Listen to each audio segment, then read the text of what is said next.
significant other, and you know that after a few drinks, they may lose control. So how do you handle that? Okay.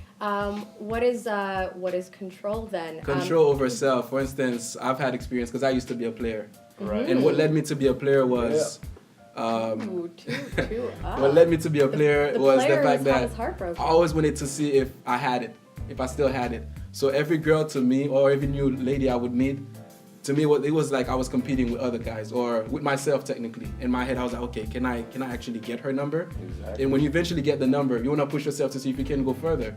And then at the end, you still have your own that you're still in love with, or that you want to be, maybe your housewife or that one, you know. Sure. But however, you know, it's all on the person. If you if you're the type who can control yourself around other men or after a few drinks, or your surroundings, if you're not easily influenced by others, it's okay. You can go out and do whatever. But once I have that mindset, or I have that thought, or that second guess, okay, if she has a few drinks, this may happen. Especially if you're the type of girl where I met you, you were drunk. Then however, then you are automatically assuming that your lover, your partner, is not respectful of the boundaries that you have put out in your relationship. If you have put out that you are, if you have, you've been dating for a while, you've been dating, and you are committed, you're no longer in the seeing zone. So there is a boyfriend, girlfriend. You're no longer in the booty call seeing zone, right? According to you. So you're in the dating area. You have made the boundaries for yourself. You've said, it's just going to be you and me. When I party, I'm just having fun with friends. I'm going to drink. Yeah. I'm going to drink. I'm going to have a good time. And if I get drunk, you have to trust me that I'm not going to cheat on you. I'm not going to break the sort of rules that we have set out in our relationship. So with those rules in mind, if those are already in mind, are you saying that you assume that those rules go out the window as soon as a couple of drinks are had? Yes, under the influence. If I could throw something in. Go ahead. MJ, I'm gonna let you talk in a second, but I gotta let Double D. If you have a girlfriend or a boyfriend, all right, and you're going out and you're partying, and even though you've had a couple of drinks, or they went out and they had a couple of drinks, I think when you get to know that person, you should realize that regardless of whether they've had one drink or 5 drinks, they will still be committed and they will still be respectful to me and not do anything that will upset me. So I think you should get to know the person. Question. Yes, sir. Have you ever been cheated on? I haven't, so I don't know. Okay. I have. Okay. So I know. So, have you ever cheated? Well, have I ever cheated? This is not good. The question is to you, because for you, I already know your story. Okay. But the question is to you, because you seem pretty defensive of that when we're talking about. Yeah, I'm gonna nod and smile and let you talk. All right. Because I know you've already said you're a player. But. Yes, sir. Okay. I've been cheated on, and I have cheated once. Okay. And I've cheated when it became clear to me that I really should have broken up with this person.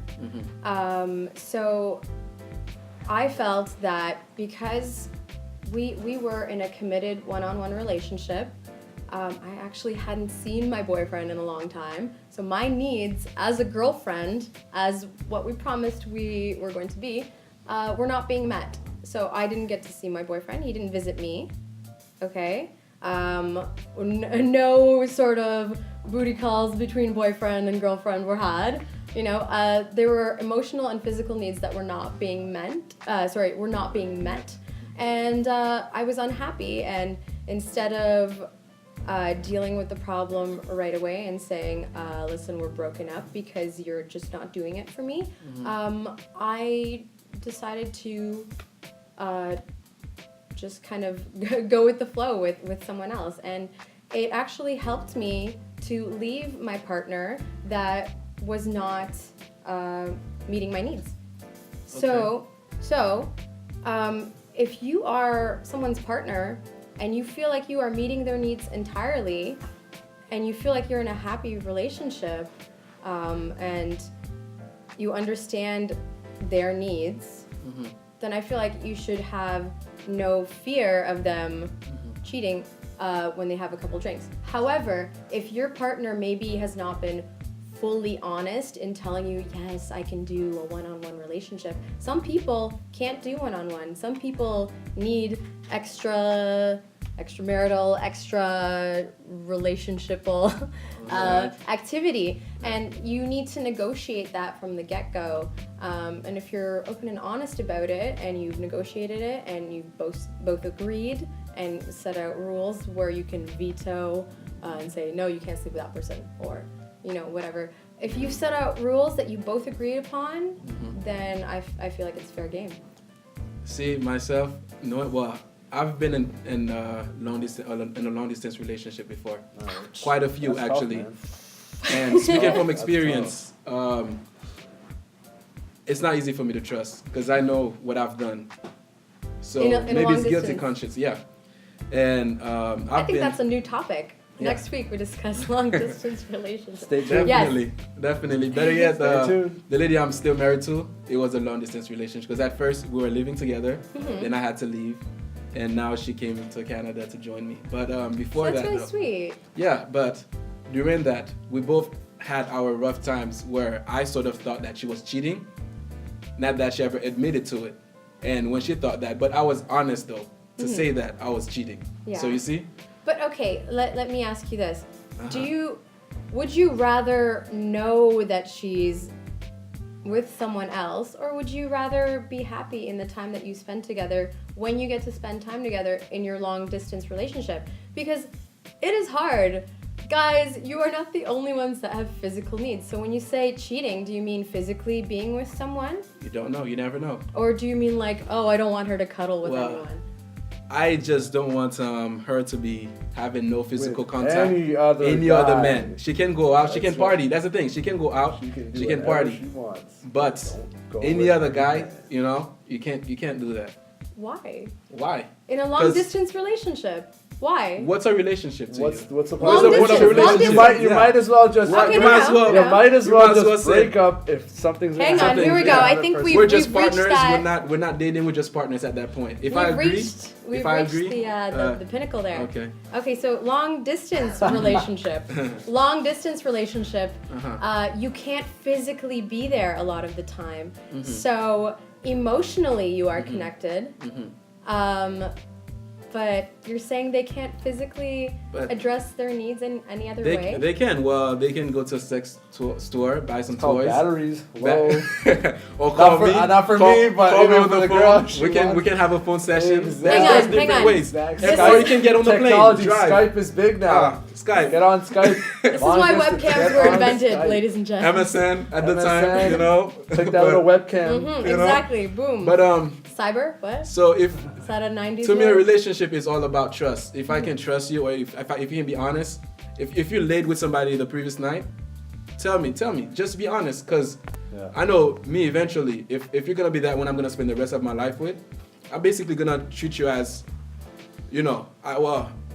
like a parent technically. Let's say for instance, if you're my mom, I'll always be honest to my mom, So the way I see my wife is eventually when my mom is gone, she's gonna replace her, Right. So I'm just saying, not in a way, of a relationship.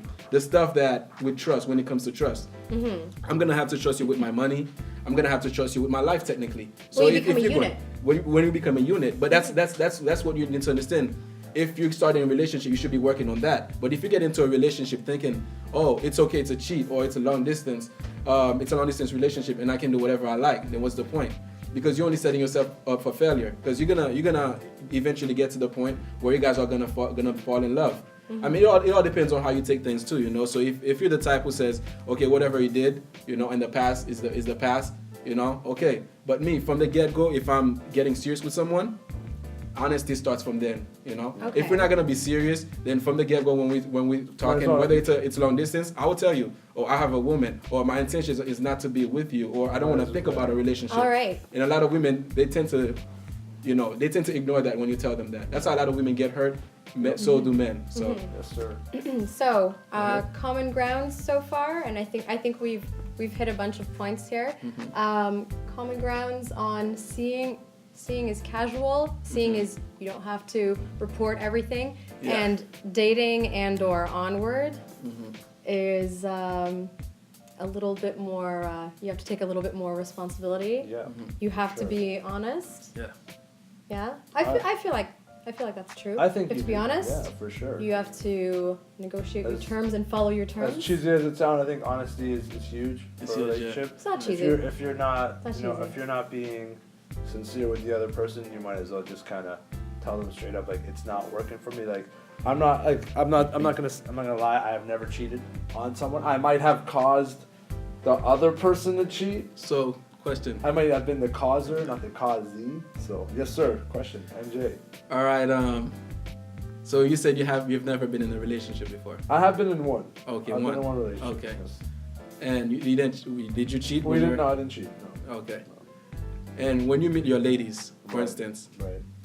do you talk to them saying, okay, or do you approach them saying, okay, are you looking for something serious? Or from the get-go, you tell them, okay, you know what, this is what I'm about.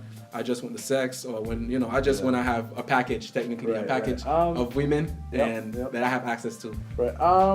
Well, I'm young, so I think Mhm. I mostly will lead with the like. I'll be straight up and be like, let's try to see where we can go with this. I don't straight up introduce sex. I think any girl that you kind of talk to about sex right away, Instant turn off. they kind of turn you off and be like, Not drink in the face. Unless it's that type of girl, Mhm. and then that's not the type of girl I really look for. So I just kind of keep it casual. You try to just take. You don't try to put too much pressure on the other person. You And meet then- people as people, and you Well- make friends, perhaps. Yeah, first. exactly. Well, And then women- you people are see people. where- and then you Men see and where it women are goes. people. well, And then you see where it goes. most of the time, from my experiences, when I meet someone new, Right. she always, well, that's me though. They always expect more, you know, than I'm willing to offer. That's why from the get-go, I would say, you know what, I'm not looking for a relationship, you know. Open and honest. I just wanna be friends for now. Right. But it seems that whenever you get in bed or you get into their pennies, Exactly. everything changes. There's the So that's magic why There's a magic that's word. why I asked you your Panties. question. And on that word, we are gonna wrap up our Okay. show All right. with panties. Okay. With silk and satin panties. Thanks for joining us this week on Love You.